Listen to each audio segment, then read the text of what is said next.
But if Kansas Senator Sam Brownback had his way, it could be easier. He's pushing for the so-called flat tax and wants to try it out in one part of the country as an experiment. But Fox News correspondent Megan Kendall reports even that seems unlikely to happen anytime soon.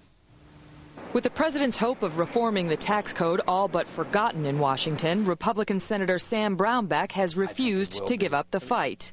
This code is an abomination. It needs to be taken out behind the barn and killed with a bloody, dull axe. The 2008 presidential hopeful is proposing a so-called flat tax in lieu of a federal income tax to be tested first among Washington, D.C. residents. Under the system, virtually all residents would pay the same tax rate, perhaps 19%.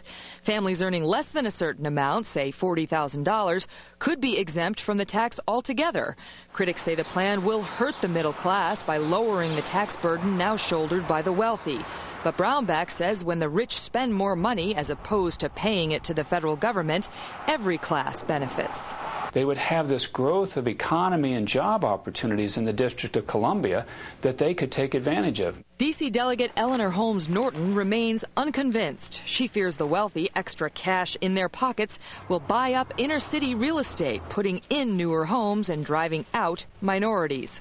The reason you will find virtually 100% of people who live in the district opposing a flat tax is because of the effect on gentrification, which is already out of control. Critics also complain a flat tax eliminates most, if not all, tax deductions, including a tax benefit to lower-income workers who make too little to pay taxes.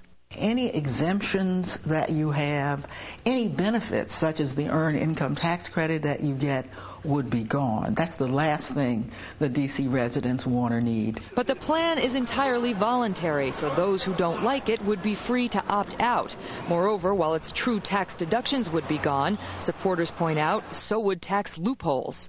The flat tax would eliminate all of these loopholes that are in the current tax code, such as the mortgage interest deduction and many other preferences that mostly wealthy people take advantage of. Brownback would like to see the plan approved this year. His hope is that the flat tax, if approved for the nation's capital, can serve as a model for a national rollout, a goal the plan's critics say has virtually no chance. In Washington, Megan Kendall, Fox News.